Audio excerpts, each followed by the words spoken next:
पुण्यातून अहमदनगरला जर गाडी निघाली तर पुणे आणि अहमदनगर यांच्या दोघांच्या मध्ये एक कलावंतांचा फड दिसतो. एक नाट्यगृह आहे. ते नाट्यगृह म्हणजे एकच प्याला होईल असे काही कार्यक्रम तिथं होत नाहीत, तर तिथं बायका नाचवायचा कार्यक्रम होतो.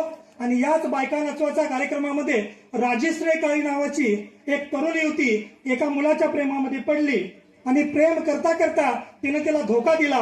त्यावेळी ती नाचण्याचं काम करत होती आणि नाचता नाचता तिच्या पोटामध्ये गर्भ उभा राहिला आणि तो माणूस निघून गेला. कुठून आला, कुठून गेला काहीच समजलं नाही. पण नाचणाऱ्या स्त्रीच्या पोटामध्ये मात्र गर्भ नाचत राहिला. नाचता नाचता दिवस निघून गेले आणि दिवस जाता जाता ती बाळतीन झाली. तिला छोटस गोंडस मूल झालं. नाचणाऱ्या बाईला पोटामध्ये बाळ झालं. त्या बाळाचं नाव तिनं अमित ठेवलं. त्या मुलाचं नाव होतं अमित राजश्री काळे. बाप हा माहीतच नव्हता म्हणून आईने स्वतःचं नाव लावलं आणि असाच हा मुलगा वाढू लागला. 4-5 वर्षाचा झाला आणि असा सुखाचा संसार त्यांचा चालू होता. एक दिवस असा प्रसंग आला की या अमितला भरभरून ताप आला. आईच्या मनामध्ये काळीच लुकलुक लागलं. आता मी कामावरती कसं जाणार, मी फडामध्ये नाचणार कसं. 4 वाजले, 5 वाजले, आईचं काळी चरचरू लागलं. शेवटी 7 वाजले आणि मालक आला आणि मालकाला म्हटलं, का ग आज तू नाचायला येत नाहीस का. ती म्हटली, मालक दया करा, कृपा करा, माझ्या मुलाला बरं नाही, माझ्या मुलाची अवस्था पहा. तो म्हटला, अंगावरती घेतलेले पैसे पहिला इथं टाक, माझा फड थांबलेला आहे. नाईलाजानं राजश्रीनं त्या मुलाचं दार बंद केलं. त्या मुलाला घरामध्ये कोंडून घातलं आणि ती नाचायला गेली. मैफिल चालू झाली. 8 वाजले, 9 वाजले, 10 वाजले, 12 वाजले, शेवटी रात्रीचे 2 वाजले, रात्री शेवटीचे 3 वाजले आणि मैफिल संपली. तशी थोडेसे मिळालेले पैसे घेऊन राजश्री धावत धावत आपल्या घराकडे आली. तिने खाडशीर दार उघडलं आणि पाहते तर काय, अमित बेशुद्ध पडलेला होता. तिने कसं बसं त्याला उचललं, रिक्षा केली आणि औरंगाबादच्या एका हॉस्पिटलमध्ये नेलं. डॉक्टरांनी तिला विनवणी केली, डॉक्टर साहेब माझ्या मुलाला पहा, त्याची अवस्था काय झालेली आहे. त्या मुलाला डॉक्टरांनी घेतलं आणि म्हटलं, बाई कुठे गेला होता, हा बेशुद्ध पडून 5-6 तास झाले. बाईनं विनवणी केली, मालक माफ करा, माफ करा, माझ्या मुलाला एवढं ऍडमिट करून घ्या. डॉक्टरांनी तिची गयावया पाहिली, त्या मुलाला ऍडमिट करून घेतलं.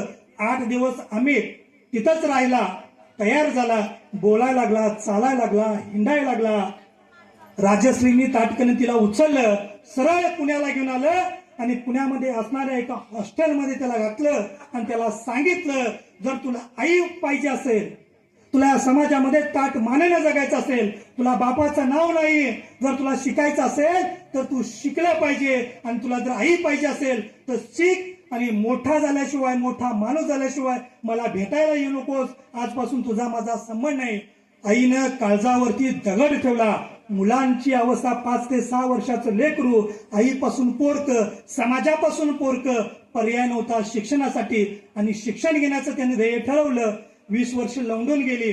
बाई नाचण्यामध्ये गंग होती. एक दिवस तोच मुलगा आला, पायरीवरती राहिला, त्यानं हाक मारलं, ए आई मी तुला भेटायला आलो. तशी आई ताटशीन आली आणि म्हणाली, का रे तुला सांगितलं होतं मला भेटायला येऊ नकोस, तुझा तोंड दाखवू नकोस, जोपर्यंत तू मोठा मुलगा होणार नाहीस तोपर्यंत तू इथे येऊ नकोस.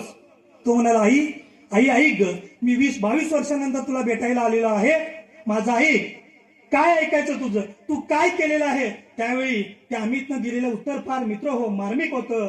त्या अमितने एक सिट्टी घातली आणि सिट्टीनंतर लाल दिव्याची गाडी वाजत आली आणि तो म्हणाला, आई मी तुला नेण्यासाठी ही लाल दिव्याची गाडी घेऊन आलेला आहे, पाठीमागं 100 पोलीस आहेत.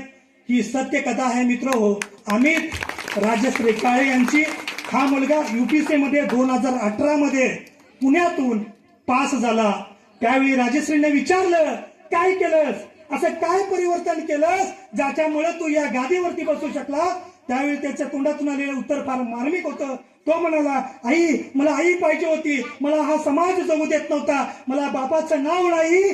त्यावेळी मी वाचलं ते फुले शाहू आंबेडकरांची चळवळ वाचली. या फुले शाहू आंबेडकरांच्या चळवळीतून मला माणूस म्हणून जगण्याचा अधिकार काय आहे हा पाहायला मिळाला आणि मी आज उभा आहे ते फक्त आणि फक्त त्या डॉक्टर बाबासाहेब आंबेडकरांच्या संविधानामुळे उभा आहे.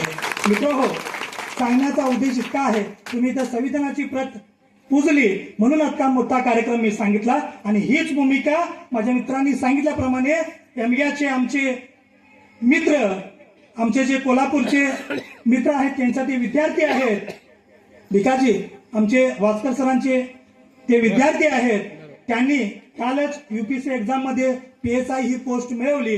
त्या बिरदेवानी सुद्धा एकच वाक्य तो बोलला, शिक्षण हे वाघिणीचं दूध आहे, जो पिईल तो गुरगुरल्याशिवाय राहणार नाही. आणि हीच खऱ्या अर्थानं डॉक्टर बाबासाहेब आंबेडकरांच्या विचारांची जयंती आहे असं माझं प्रामाणिक मत आहे. आणि या जयंतीच्या माध्यमातून, प्रबोधनाच्या माध्यमातून हातनाळ गावातून सुद्धा अशी माणसं इथं निर्माण होतील, अशी मुलं निर्माण होतील, यामध्ये काही शंका नाही. ज्या ज्यावेळी मी डॉक्टर बाबासाहेब आंबेडकरांच्या विचारांच्याकडे वळतो